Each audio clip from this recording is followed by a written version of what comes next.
The rain was coming down in torrents when Katherine Nichols realized she had become a spectacle standing alone in her wedding dress in front of Trinity Church, abandoned by the man who had promised her forever. The whispers from the departing wedding guests cut deeper than the cold spring rain soaking through her white satin gown. 2 hours she had waited, her hope fading with each toll of the church bell, until finally the truth arrived in the form of a hastily scrawled note. Henry wouldn't be coming. He had fled town with her dowry and left her with nothing but a ruined reputation in Willow Creek, Colorado. It was 1875, and a woman left at the altar was as good as marked. Katherine clutched her sodden bouquet, the once beautiful white roses now drooping pathetically, much like her dreams. The last of the onlookers had disappeared, leaving her alone on the church steps as dusk approached. Even her father had stormed off in humiliation, declaring she was no longer welcome in his home after bringing such shame to the family name. "Miss, you'll catch your death out here." The deep voice startled Katherine from her misery. She turned to find a tall figure approaching through the rain, his face shadowed beneath a wide-brimmed hat. As he drew closer, she recognized him as Ethan Lawson, owner of the Silver Creek Ranch on the outskirts of town. She'd seen him occasionally at the general store or passing through on horseback, but they had never exchanged more than polite nods. "It doesn't much matter now, Mr. Lawson," Katherine replied, her voice hollow. "I have nowhere to go." He stepped under the shelter of the church portico, removing his hat to reveal rain-dampened dark hair and concerned blue eyes. "That's not true," he said simply, his gaze taking in her bedraggled appearance with unexpected gentleness. "You have options." Katherine laughed bitterly. "Do I? My fiancé has absconded with my dowry. My father has disowned me. I have no money, no home, and after today, no reputation worth saving." She gestured helplessly at her ruined wedding dress. "I quite literally have nothing." Ethan studied her for a long moment, his expression unreadable in the gathering dusk. Finally, he said, "You'll leave here with everything, Miss Nichols." He held out his hand. "I'm offering you a job at my ranch. A fresh start, if you want it." Katherine stared at his outstretched hand, suspicious of his motivations. "Why would you help me?" "You don't even know me." "I know enough," he answered. "I know you deserve better than being left to drown in your wedding dress. The choice is yours, but I won't leave you here alone." With nowhere else to turn, and night falling fast, Katherine placed her trembling hand in his. She had no idea that this moment, this desperate choice, would change everything. The ride to Silver Creek Ranch was long and silent. Katherine sat awkwardly beside Ethan in his wagon, her ruined wedding dress bundled around her, a borrowed blanket providing little warmth against the evening chill. The rain had stopped, but the roads were muddy and treacherous in the darkness. Katherine was grateful for the quiet. It gave her time to gather her fractured thoughts. "It's not much further," Ethan said, breaking the silence as they crested a hill. Below them, nestled in a valley flanked by tall pines, lay a collection of buildings. Even in the moonlight, Katherine could make out a large main house, a barn, bunkhouse, and several smaller structures. "Silver Creek runs along the eastern boundary. Best water in the territory." "Is it just you there?" Katherine asked, suddenly concerned about what awaited her. "Me, my foreman Walter Simmons and his wife Martha, 4 ranch hands, and Ellie who helps with cooking and cleaning," Ethan explained. "Martha will get you settled tonight. You'll have your own room in the main house." Katherine nodded, relieved there would be other women present. "What exactly will my duties be, Mr. Lawson?" "Ethan," he corrected, "and that depends on your skills, Miss Nichols." "Katherine," she offered in return, "I can cook reasonably well." "I'm good with numbers and bookkeeping. My needlework is passable." Ethan nodded. "Martha could use help with the cooking. We've got 20 more hands arriving next week for the spring cattle drive, and I've been meaning to get the account books properly organized."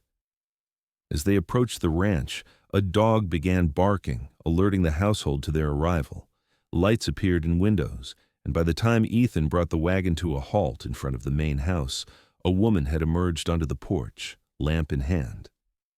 "Ethan, that you?" "We weren't expecting you back until tomorrow," she called. "Change of plans, Martha," he replied, jumping down from the wagon. "I've brought someone who needs our help." Katherine sat frozen, suddenly terrified of facing these strangers in her ruined wedding dress, the evidence of her humiliation on full display. Ethan seemed to sense her hesitation and approached her side of the wagon. "You can do this," he said quietly, for her ears alone. "One step at a time." Martha Simmons was a practical woman in her 50s, with kind eyes and a no-nonsense manner.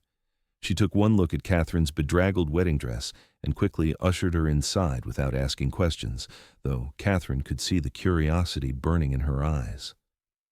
"Poor thing, you're soaked to the bone," Martha clucked, leading Katherine upstairs to a small but clean bedroom.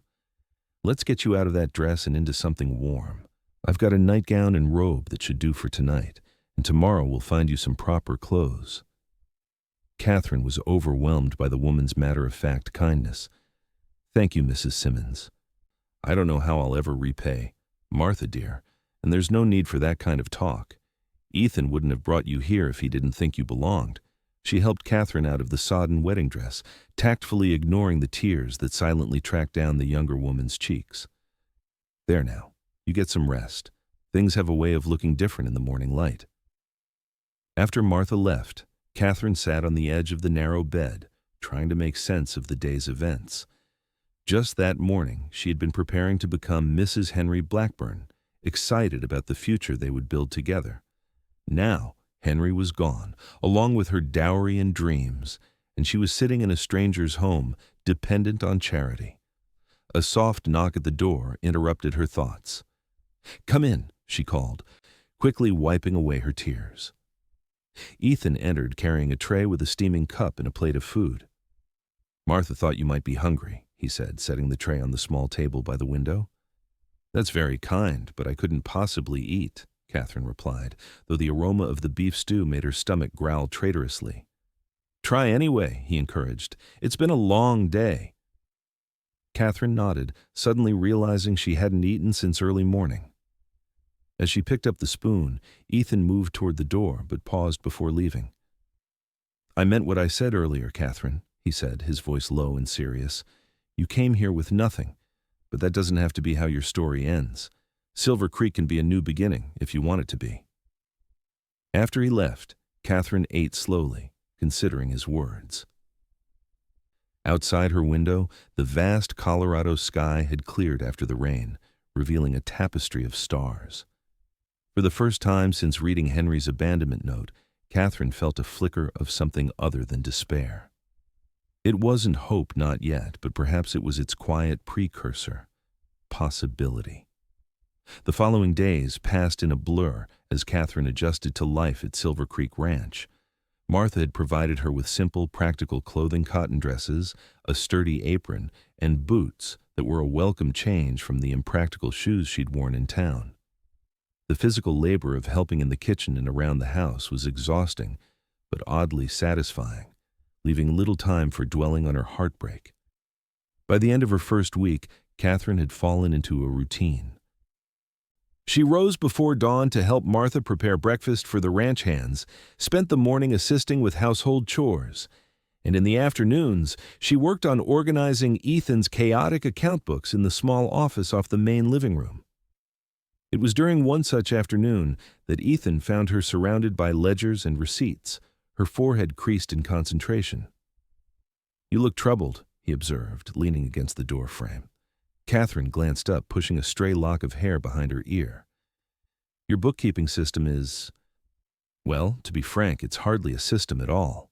To her surprise, Ethan laughed. "That bad?" "Worse," she admitted, warming to the topic. "You've been overpaying your supplier in Denver for leather goods by nearly 15%. And there's no record of how many cattle you actually sold last season, just the total amount received." Ethan crossed the room to look over her shoulder at the neat columns she had created. "I never claimed to have a head for numbers. That's why I hired you." "Is that what you did?" Katherine asked, suddenly uncertain of her position.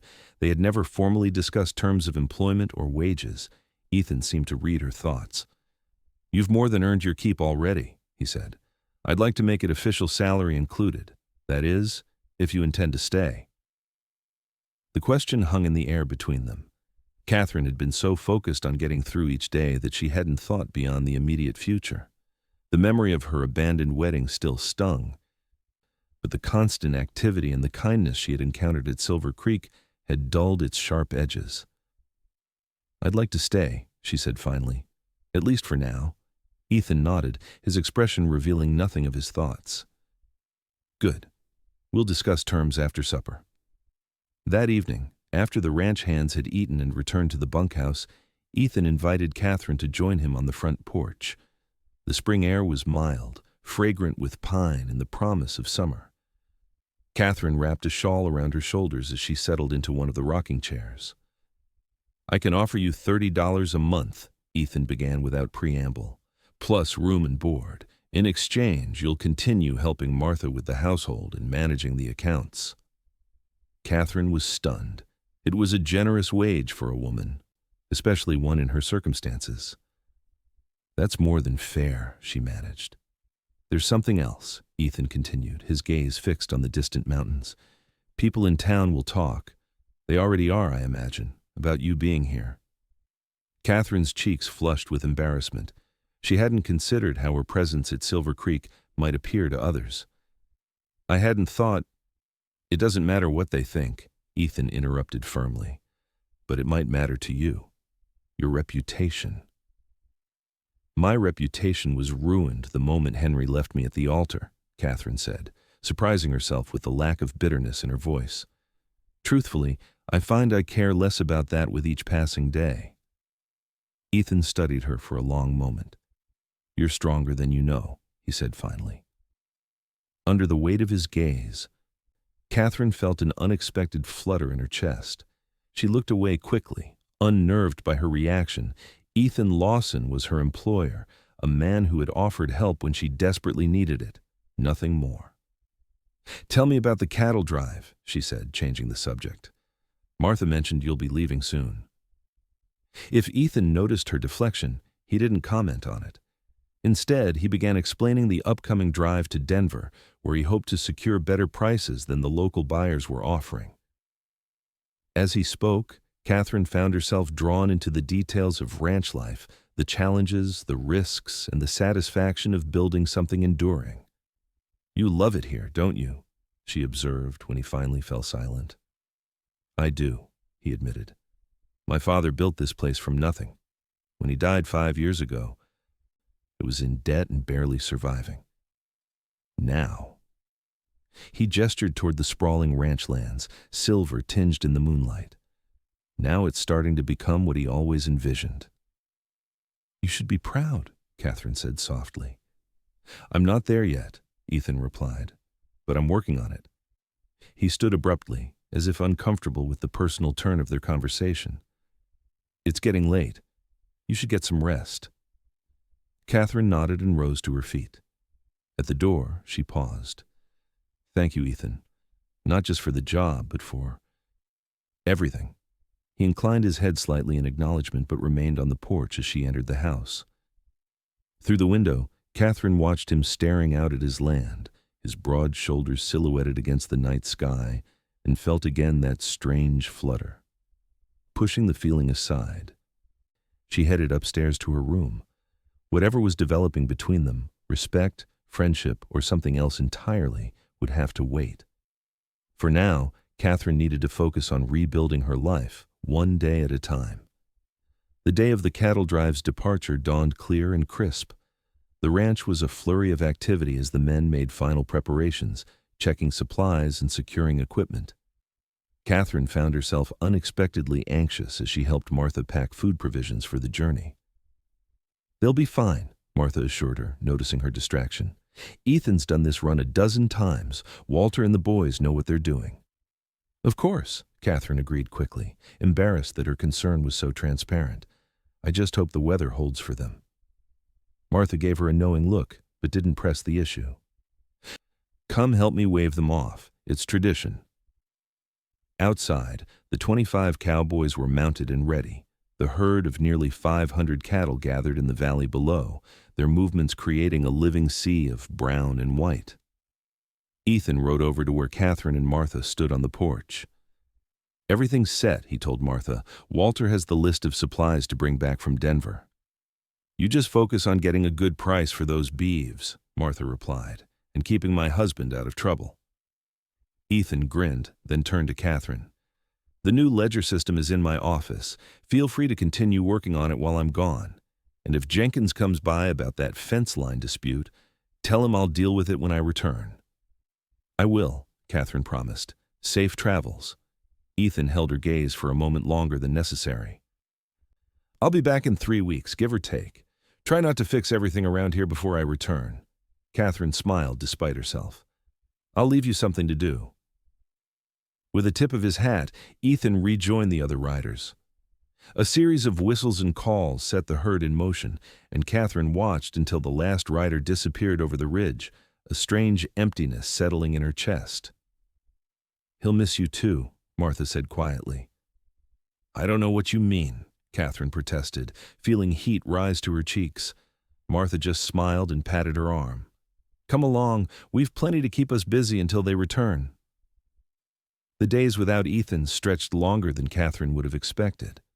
She threw herself into work, completing the reorganization of the account books, helping Martha with spring cleaning, and even learning to ride one of the gentler horses left behind. Every night, she found herself stepping onto the porch, gazing in the direction Ethan and his men had departed. It was during the second week of their absence that Katherine's past came calling in the form of her father. She was hanging laundry in the yard when she heard the sound of an approaching buggy. Shielding her eyes against the sun, she recognized the rigid posture of Samuel Nichols long before she could make out his features. Her stomach knotted with dread as the buggy pulled to a stop. Her father had barely spoken to her at the church, his final words a harsh dismissal. What could he possibly want now? "Father," she greeted cautiously as he climbed down. He looked older somehow, the lines around his mouth deeper than she remembered. "Katherine," he replied stiffly, "I've come to take you home." The statement was so unexpected that Katherine could only stare. "Home?" "Yes, home, where you belong." He glanced around the ranch with barely disguised disdain.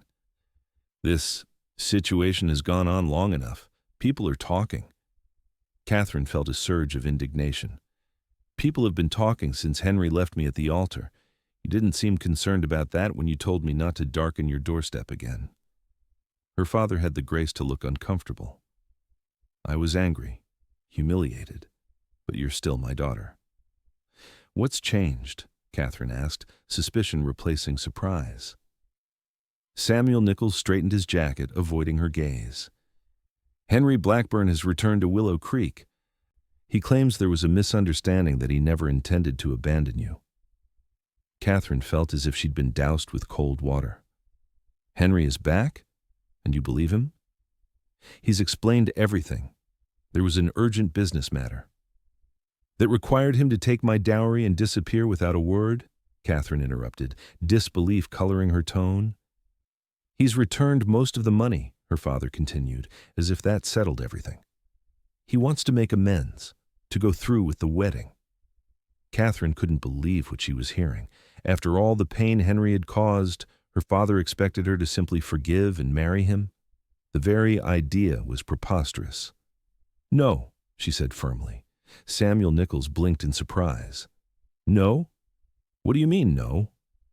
"I mean I will not marry Henry Blackburn. Not now. Not ever." Katherine crossed her arms, standing her ground. "Don't be ridiculous, girl. What future do you imagine you have here? As a servant on some cowboy's ranch?"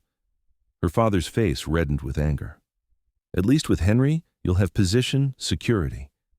"I have security here," Katherine countered. "I have respect, more than I ever had with Henry, who saw me as nothing more than a means to get his hands on your money." "This is absurd," Samuel huffed. "Get your things. We're leaving immediately." "No, father, I'm staying." They stood facing each other, neither willing to yield, when Martha emerged from the house, drawn by the raised voices. Everything all right out here, Catherine? She asked, her expression making it clear she was prepared to intervene if necessary. Yes, Martha. My father was just leaving, Catherine replied, her gaze never leaving her father's face. Samuel Nichols looked from Catherine to Martha, then back again. This isn't over, he warned, climbing back into his buggy. When you come to your senses, you know where to find me. Catherine watched him drive away, a curious sense of liberation washing over her. For the first time in her life, she had stood up to her father, made a decision based solely on what she wanted, not what was expected of her. Are you sure about this? Martha asked gently. Turning your back on your family? Catherine shook her head. He turned his back on me first, and I'm not going back to Henry, not after what he did. Martha studied her thoughtfully. And does Ethan factor into that decision at all? Catherine flushed. Ethan has nothing to do with it. This is about me, about what I want for my life. If you say so, Martha replied, unconvinced. Come inside when you're done with the laundry. We'll have some tea.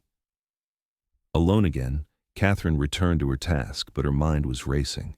Henry was back in Willow Creek. The news should have affected her more deeply, she thought. Yet all she felt was a dull irritation, like the awareness of an old bruise. Whatever power he had once held over her heart was gone, replaced by… what? She wasn't ready to answer that question, especially not the part that concerned Ethan Lawson. Instead, she focused on the clean laundry snapping in the breeze, on the mountains rising majestically in the distance, on the simple pleasure of being exactly where she wanted to be. The cattle drive returned on a stormy afternoon 3 weeks after its departure. Catherine was in the kitchen, helping Martha prepare preserves, when they heard shouts from outside. Racing to the porch, they saw the first of the riders emerging from the mist of rain, cattle bawling as they were herded into the holding pens. Catherine scanned the riders anxiously, searching for Ethan's familiar figure. When she finally spotted him bringing up the rear, relief flooded through her with such intensity that she had to grip the porch railing for support. Told you they'd be fine, Martha said with a knowing smile. Let's get some hot food ready. They'll be starving. The next few hours were a whirlwind of activity as the returning men dried off, ate ravenously, and recounted tales from the trail. Catherine moved among them, refilling coffee cups and listening to their stories, all the while aware of Ethan's presence across the room. Their eyes met occasionally, and each time, Catherine felt that now familiar flutter in her chest. It wasn't until late evening, after most of the men had retired to the bunkhouse, that Ethan and Catherine found themselves alone in the kitchen. She was washing the last of the dishes when he entered, his hair still damp from the rain. You should be resting, she said, not turning around. Martha says you barely slept on the trail. I wanted to check that everything was all right here, Ethan replied, moving to stand beside her at the sink. Martha mentioned your father paid a visit. Catherine's hands stilled in the soapy water. News travels fast. It's a small ranch, Ethan said simply. Are you all right? Catherine resumed her washing, considering her answer. Yes, she said finally. I am. He wanted me to return to town. Henry Blackburn has come back, apparently full of excuses and apologies. She felt rather than saw Ethan tense beside her. And what did you tell him? That I'm staying here, Catherine answered, setting the last plate on the drying rack and wiping her hands on her apron. She turned to face him. If that's still all right with you? Ethan's expression softened. More than all right. They stood looking at each other, the kitchen quiet except for the ticking of the clock and the distant rumble of thunder. Catherine was acutely aware of how close they were standing, of the way Ethan's eyes dropped briefly to her lips before meeting her gaze again. Catherine, he began, his voice low. The kitchen door swung open, and Walter Simmons appeared, interrupting whatever Ethan had been about to say. Ethan, we've got trouble with that new bull. He's broken through the fence again. Ethan stepped back the moment broken. I'll be right there. He glanced at Catherine. Get some rest. We can talk tomorrow. After he left, Catherine leaned against the sink, her heart racing. What had he been about to say? And more importantly, what was happening between them? The next morning dawned clear and bright, as if the previous day's storm had washed the world clean. Katherine rose early, hoping to catch Ethan before the day's work began, but Martha informed her that he and Walter had already ridden out to check on the herd. "He said to tell you he'd be back by midday," Martha added, giving Katherine a sympathetic look. "Why don't you take some time for yourself this morning? You've been working non-stop since they left." Grateful for the suggestion, Katherine decided to visit the small creek that gave the ranch its name. Taking a book and a light blanket, she made her way down the gentle slope behind the house to where the water bubbled over smooth stones. Finding a sunny spot beneath a cottonwood tree, she settled down to read, but her thoughts kept drifting to Ethan and the interrupted moment in the kitchen. She must have dozed off because the next thing she knew, a shadow fell across her face. Opening her eyes, she found Ethan standing over her, looking amused. "Comfortable?" he asked. Katherine sat up quickly, embarrassed to be caught napping. "I didn't mean to fall asleep. What time is it?" "Just past noon," Ethan replied, lowering himself to sit beside her on the blanket. "Martha said I might find you here." They sat in companionable silence for a moment, watching the water flow past. Finally, Ethan spoke. "I've been thinking about what you said last night, about staying." Katherine nodded, suddenly nervous. And I think you should know that I want you to stay not just as an employee, but—" He paused, seeming to search for the right words. "But as someone who has become important to me." Katherine's heart skipped a beat. "Important how?" Ethan turned to face her fully. "I didn't plan this, Katherine. When I found you at that church, I just wanted to help. I didn't expect to—" He shook his head, frustrated with his own hesitation. "I didn't expect to feel this way about you." "And how do you feel?" Katherine asked softly, hardly daring to hope.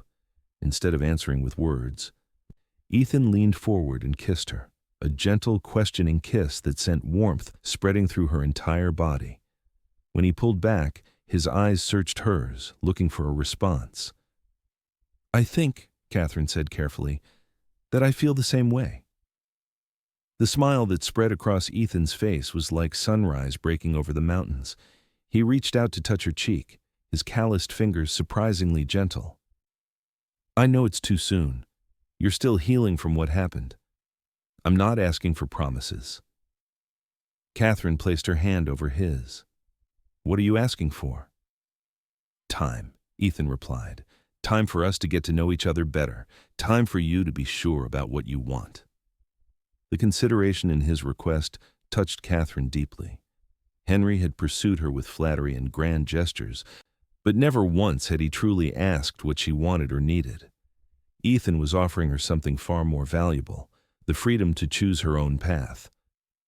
"I'd like that," she said. "Time sounds perfect." Ethan smiled again and stood, holding out his hand to help her up. "Good. Now, I believe I promised to show you the new foals in the south pasture. Shall we?" As they walked back toward the ranch house to collect horses, Ethan tentatively took her hand. Katherine intertwined her fingers with his, marveling at how natural it felt, how right. For someone who had arrived at Silver Creek with nothing, she was beginning to feel remarkably wealthy in the things that truly mattered. Summer brought long days of sunshine and hard work to Silver Creek Ranch. The cattle grew fat on the lush grass, the vegetable garden flourished under Katherine's and Martha's care, and the relationship between Katherine and Ethan blossomed slowly, nurtured by shared moments amid their busy days. They were careful to be discreet around the ranch hands, maintaining a professional distance during working hours. But in the evenings, they would often walk along the creek or sit on the porch, talking until the stars came out. Sometimes, Ethan would read aloud from one of the dog-eared books in his small library while Katherine mended clothes or worked on the quilt she had started for the coming winter. It was during one such evening in late July that Ethan received news that would test their growing bond. A rider arrived as they were finishing supper, a young man from town delivering a telegram. Ethan excused himself to read it, returning to the dining room with a troubled expression. "Is everything all right?" Katherine asked as Martha and Walter tactfully withdrew to give them privacy. Ethan handed her the telegram. It's from a lawyer in Santa Fe. My Uncle James has died. Apparently he's left me his ranch. Katherine scanned the brief message. I didn't know you had family in New Mexico territory. I barely knew him myself, Ethan admitted. He and my father had a falling out years ago.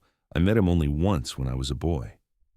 He ran a hand through his hair, a gesture Katherine had come to recognize as a sign of his agitation. According to this, I need to go to Santa Fe to settle the estate. When would you leave? Katherine asked, trying to keep the disappointment from her voice. As soon as possible.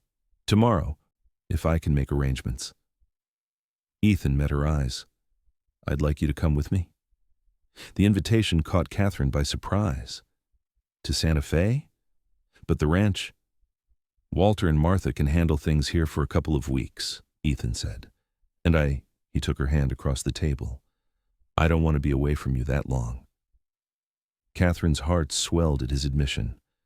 Over the past months, they had grown increasingly close, but both had been cautious about expressing the depth of their feelings. This invitation felt like a significant step. Of course I'll come, she said, squeezing his hand. If you're sure it's appropriate. Ethan's expression grew serious. That's something we should discuss. People will talk if we travel together unmarried. Katherine felt a blush rise to her cheeks. I hadn't considered that. We could say you're traveling as my assistant to help with the paperwork, Ethan suggested.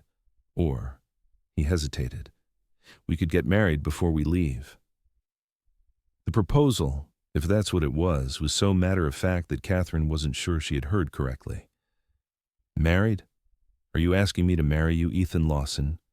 Ethan looked suddenly flustered. This isn't how I planned to ask. I wanted it to be special. Katherine couldn't help the laughter that bubbled up. You're asking me to marry you because it's convenient for a trip to Santa Fe? No, Ethan said firmly, rising from his chair to kneel beside her. I'm asking because I love you, Katherine. I have for some time now. The trip just pushed me to ask sooner rather than later. The declaration of love stole Katherine's breath away. Though she had felt it growing between them, neither had spoken the words aloud until now. I love you too, she whispered, touching his cheek. But marriage is a big step. Are you sure? I've never been more sure of anything, Ethan replied. But if you need more time. No, Katherine interrupted. No more time. Yes, Ethan Lawson, I will marry you.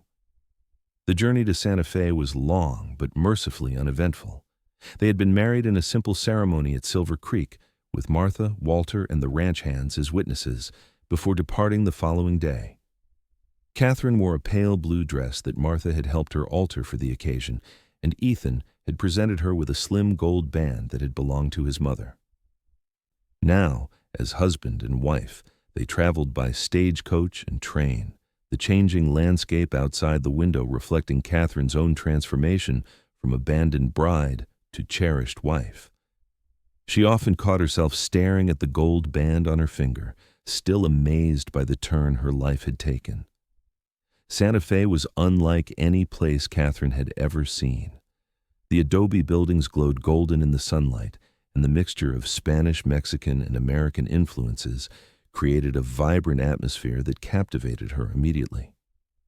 The lawyer who had sent the telegram, a thin, precise man named Mr. Gutierrez, met them at his office near the plaza. He expressed condolences for Ethan's loss before explaining the situation. Your uncle's ranch, Cielo Azul, is about 20 miles south of the city, Mr. Gutierrez explained. It's a substantial property, nearly 10,000 acres, with a good house and outbuildings. There's a small herd of cattle, some horses, and a few workers who have stayed on since your uncle's passing. I don't understand why he left it to me, Ethan said, frowning. We hadn't spoken in over 20 years.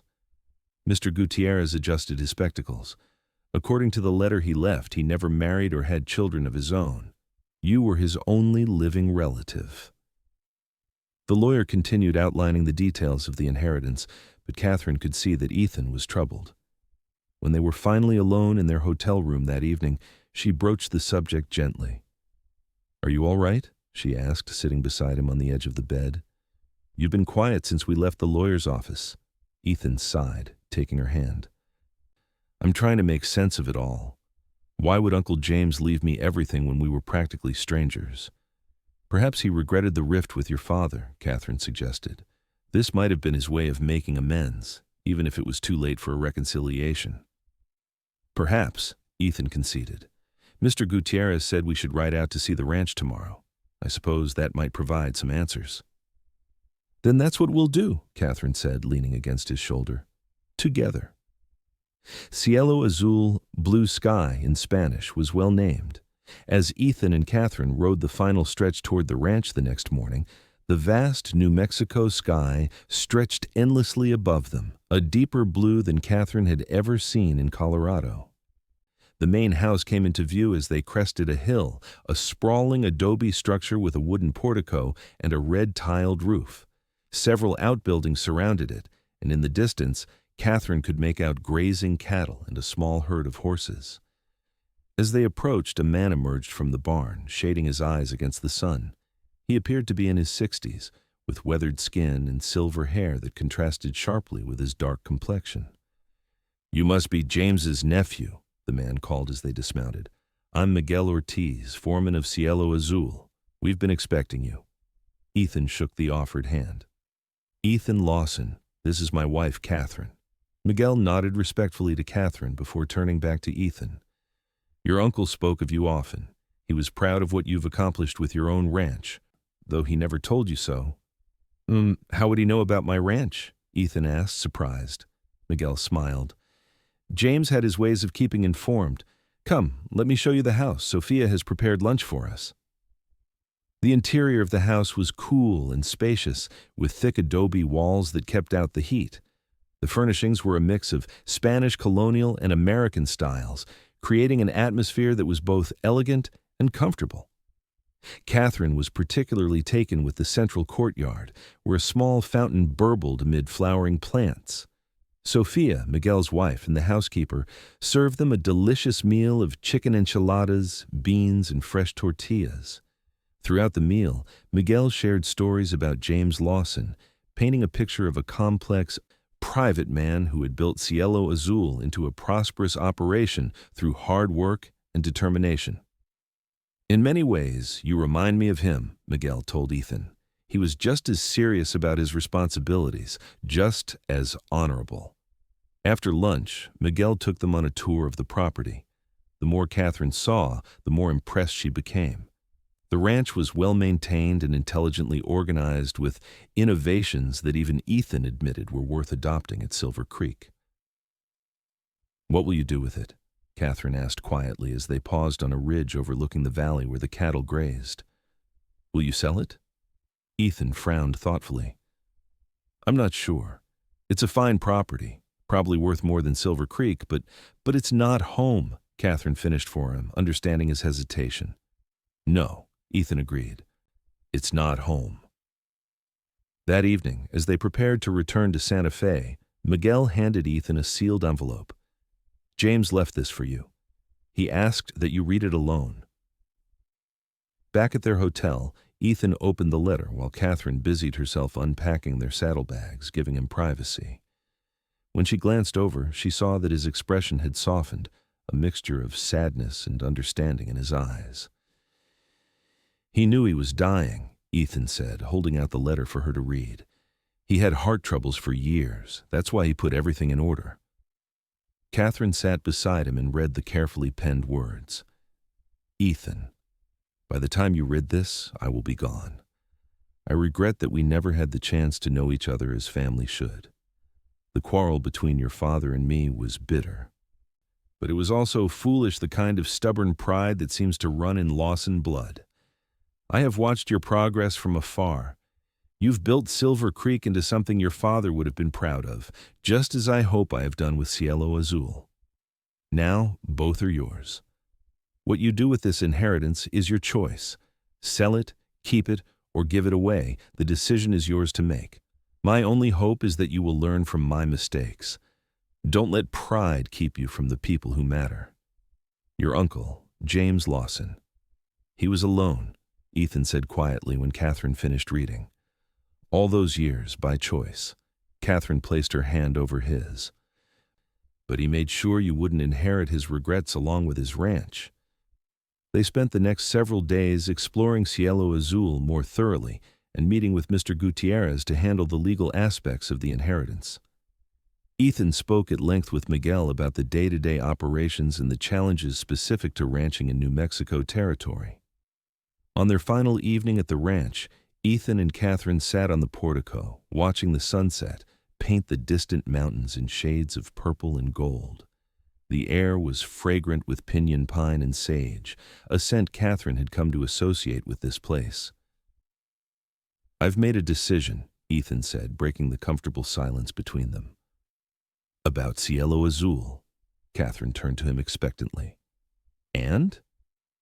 "I want to keep it," he said. "Not to run it directly. Silver Creek is our home, and that won't change. But Miguel has managed this place effectively for years. With the right arrangement, he could continue to do so, with us visiting periodically." Katherine considered the proposal. "It could work," she agreed. "The additional income would certainly help with the improvements you've wanted to make at Silver Creek." Ethan nodded. "There's something else." He took her hand, his expression earnest. "This experience inheriting Cielo Azul, reading my uncle's letter, it's made me think about family, about the future." Katherine's heart quickened at his tone. "What about the future?" "I want to build one with you," Ethan said simply. "A real one. With children, if you want that too. Uncle James had wealth and land, but he died alone. I don't want that for us." The tenderness in his voice brought tears to Katherine's eyes. "I want that too," she whispered. "Very much." Ethan pulled her into his arms, and as the last light faded from the sky, they held each other, sharing dreams of the life they would create together. The return journey to Colorado felt different somehow, as if they were traveling not just across territories but toward a future bright with possibility. Katherine found herself thinking of the cruel twist of fate that had left her abandoned at the church months ago, and how that moment of despair had ultimately led her to true happiness. As they crossed into Colorado, passing through landscapes that had once seemed alien but now felt welcomingly familiar, Katherine turned to Ethan. "Do you remember what you said to me that first day?" "At the church?" Ethan's brow furrowed momentarily, then cleared. "I said you'd leave with everything," Katherine smiled, squeezing his hand. "You were right, though. Neither of us knew it then." When they finally crested the hill overlooking Silver Creek Ranch, Katherine felt a surge of emotion. The collection of buildings nestled in the valley, the silver ribbon of the creek, the grazing cattle, it all represented home, in a way her father's house in Willow Creek never had. Martha and Walter were waiting on the porch as their wagon approached, and Katherine was struck by how much like family these people had become to her in less than a year. As Ethan helped her down from the wagon, Martha embraced her warmly. "Welcome home," Martha said. "We've missed you both." "It's good to be back," Katherine replied, meaning it with all her heart. That night, after sharing the news of their inheritance and their plans for Cielo Azul with Martha and Walter over supper, Ethan and Katherine retired to the bedroom they now shared as husband and wife. As Katherine prepared for bed, she caught Ethan watching her with an expression of such tenderness that it made her breath catch. "What is it?" she asked softly. "I was just thinking about how lucky I am," Ethan replied, crossing the room to take her in his arms. "To have found you." Katherine leaned into his embrace. "I think I'm the lucky one. You gave me a second chance when I needed it most." Ethan brushed a strand of hair from her face. "We gave each other a second chance." As they stood there in the quiet of their bedroom, surrounded by the familiar sounds of the ranch settling for the night, Katherine thought about the journey that had brought them together. From the rain-soaked steps of Trinity Church to this moment of perfect contentment, it had been a path neither of them could have predicted. "I love you, Ethan Lawson," she whispered. "And I love you, Katherine Lawson," he replied, the name still new enough to bring a smile to both their faces. More than I ever thought possible. In the months that followed, Katherine and Ethan settled into a rhythm of ranch life, enriched by their deepening relationship. Katherine expanded her duties beyond bookkeeping, learning to help with calving in the spring and even joining the men on shorter cattle drives. Ethan, in turn, consulted her on business decisions, valuing her sharp mind and practical suggestions. Word reached them occasionally from Willow Creek. Henry Blackburn had married the banker's daughter in a lavish ceremony, apparently having found another source of dowry money. Katherine's father remained stubborn in his refusal to acknowledge her marriage, though her mother had secretly sent a letter and a small package containing family heirlooms that should have been Katherine's. "Does it bother you?" Ethan asked when she received the package, "that your father won't reconcile?" Katherine considered the question as she examined the delicate silver hairbrush that had belonged to her grandmother. "It saddens me," she admitted, "but I've made peace with it. Perhaps someday he'll change his mind. If not," she shrugged, "I have a family here now." By the following spring, that family was growing in an unexpected way. Katherine discovered she was expecting a child, news that transformed Ethan from the serious, steady rancher everyone knew into an almost comically anxious father-to-be. "Are you sure you should be on your feet?" he asked for the third time one morning as Katherine helped Martha prepare breakfast. "Dr. Wilson said you need rest." "Dr. Wilson said I need reasonable rest," Katherine corrected gently. "I'm perfectly capable of cracking eggs, Ethan." Martha chuckled as she kneaded dough for biscuits. "You'd better get used to this, Katherine. My Walter was the same way with both our boys. Men turn into mother hens when their wives are expecting." Ethan looked affronted. "I am not a mother hen. I'm merely concerned for my wife's well-being." "Of course you are," Katherine soothed, patting his cheek affectionately. "Now go see to the horses before Walter comes looking for you." As her pregnancy progressed, Katherine found herself reflecting more often on how dramatically her life had changed in the span of 2 years. The woman who had stood abandoned on the church steps, her heart broken and her future uncertain, seemed like a stranger now. That pain, once so all-consuming, had faded to a distant memory, replaced by the joy and purpose she had found at Silver Creek. In late October, as the aspens turned golden and the first chill of winter touched the Colorado air, Katherine gave birth to a healthy baby girl. They named her Elizabeth Martha Lawson, honoring both Ethan's mother and the woman who had become like a mother to Katherine. "She's perfect," Ethan whispered, cradling his daughter with awe and tenderness. "Just like her mother." Katherine, exhausted but radiant, watched the man she loved hold their child and felt a completeness she had never known was possible. "Thank you," she said softly. Ethan looked up, puzzled. "For what?" "For finding me that day. For offering me a chance when I had nothing left. For loving me." She reached out to touch his hand where it supported their daughter's tiny head. "For giving me everything." Ethan's eyes shone with emotion. Carefully settling Elizabeth in the cradle beside their bed, he returned to Katherine's side, taking her hand in both of his. "You had everything already," he said. "Courage, strength, intelligence, compassion. All I did was offer you somewhere to use those gifts." Katherine shook her head, smiling through sudden tears. "You gave me so much more. You gave me a home, a purpose, a family." "And you gave me the same," Ethan replied. "Before you came to Silver Creek, I was just working, existing. You taught me how to truly live." As the first snowflakes of winter began to fall outside their window, Ethan and Katherine sat together beside their sleeping daughter, their hands intertwined, their hearts full. From the ashes of a broken promise had risen something far more precious than either could have imagined. A love built not on fleeting passion or convenience, but on mutual respect, shared dreams, and the daily choice to face life's challenges together. 5 years later, Silver Creek Ranch had prospered beyond Ethan's most ambitious hopes. The additional income from Cielo Azul had allowed for significant improvements, a larger barn, better equipment, and the expansion of their herd. The main house had been enlarged to accommodate their growing family, with Elizabeth now joined by 3-year-old twins, Samuel and James. On a crisp autumn day, as the ranch prepared for the fall roundup, a visitor arrived unannounced. Katherine was in the garden, showing Elizabeth how to harvest the last of the season's vegetables, when she heard the sound of an approaching carriage.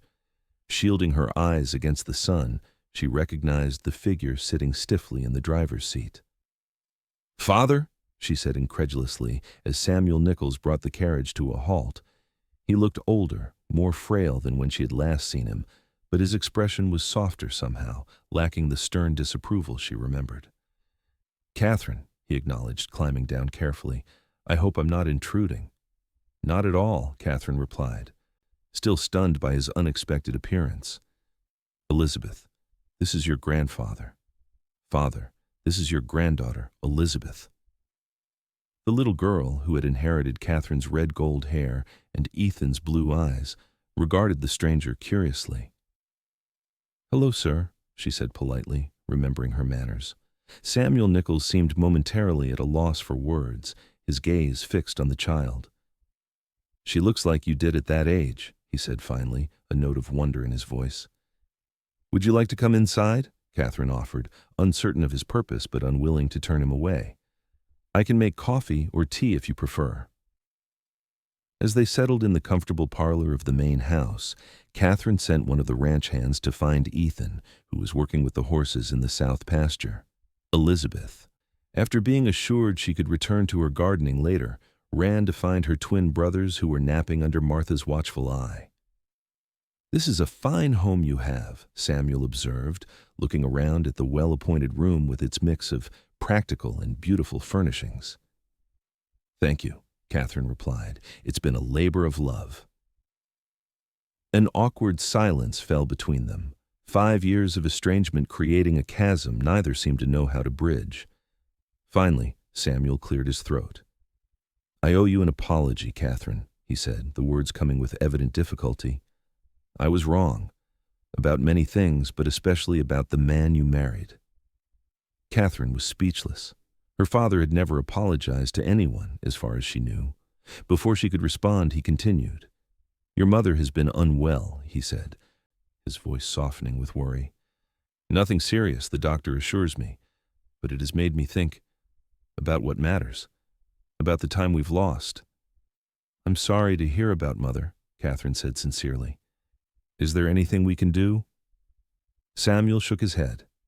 "She's recovering well, but she misses you. We both do." He hesitated. "And we would very much like to know our grandchildren." The sound of boots on the porch announced Ethan's arrival. He entered the room, his expression carefully neutral as he took in the scene. "Mr. Nichols," he greeted, crossing to stand beside Katherine's chair, a silent show of support.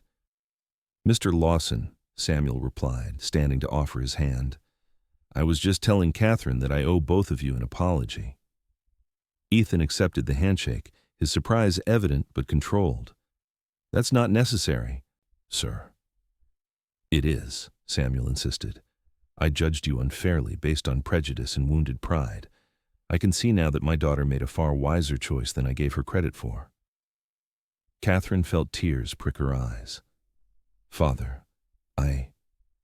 She was interrupted by the sudden eruption of noise as the twins burst into the room, followed more sedately by Elizabeth and Martha, who looked apologetic. "I'm sorry, Katherine. They heard there was a visitor and couldn't be contained," Martha explained. Samuel Nichols looked momentarily overwhelmed as he took in the 2 energetic boys, who had Ethan's dark hair and Katherine's green eyes. "These are your grandsons," Katherine confirmed. "Samuel and James. Boys, this is your grandfather." Martha tactfully withdrew, leaving the family to their reunion. Over the next hour, the initial awkwardness gradually dissolved as the children, with their natural curiosity and lack of pretense, drew Samuel into conversation and play. Katherine watched in amazement as her stern, formal father got down on his knees to help James build a tower with wooden blocks, a smile transforming his face. When Martha announced that dinner was ready, Samuel accepted the invitation to join them with a gratitude that touched Katherine deeply. The meal was lively, filled with the children's chatter and the warm camaraderie that characterized life at Silver Creek. After the children had been put to bed, with special goodnight kisses from their new grandfather, Samuel, Ethan, and Katherine sat on the porch, watching the stars emerge in the clear Colorado sky. "Will you stay the night?" Katherine asked. "The guest room is always prepared." Samuel nodded. "Thank you. I would like that."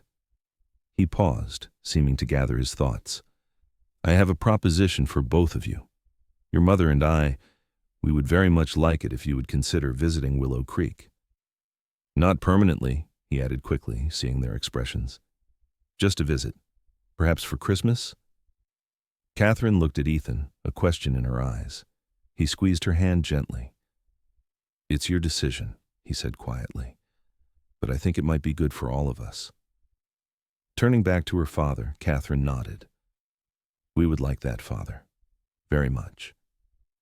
As Samuel Nichols retired to the guest room, Ethan and Katherine remained on the porch, the night air cool but not uncomfortable. Katherine leaned against her husband's shoulder, feeling a peace she hadn't known she was missing.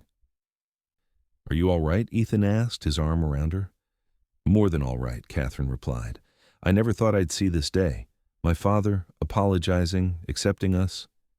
"People can surprise you," Ethan observed, "sometimes in the worst ways, but sometimes in the best." Katherine thought about the path that had led them here, from the humiliation of being abandoned at the altar to the profound joy of the life they had built together. If Henry Blackburn had kept his promise that day, she would never have known this kind of love, this sense of belonging and purpose. "Do you ever think about it?" she asked. "What might have happened if we hadn't met the way we did?" Ethan considered the question. "I believe we would have found each other somehow," he said finally. "Some things are meant to be." Katherine smiled, remembering his words from that rainy day at the church. "You told me I would leave with everything. I didn't believe you then." "And now?" Ethan asked, turning to look into her eyes. "Now I know you were right," Katherine replied, reaching up to touch his face. "I have everything that matters." As they sat together under the vast starry sky, the sounds of their sleeping children drifting from the open windows, Katherine reflected on the unexpected gift of second chances. What had seemed like an ending, that moment of abandonment and despair on the church steps, had actually been a beginning, the first step on a journey to a love deeper and truer than she had ever imagined possible. In being left with nothing, she had found everything.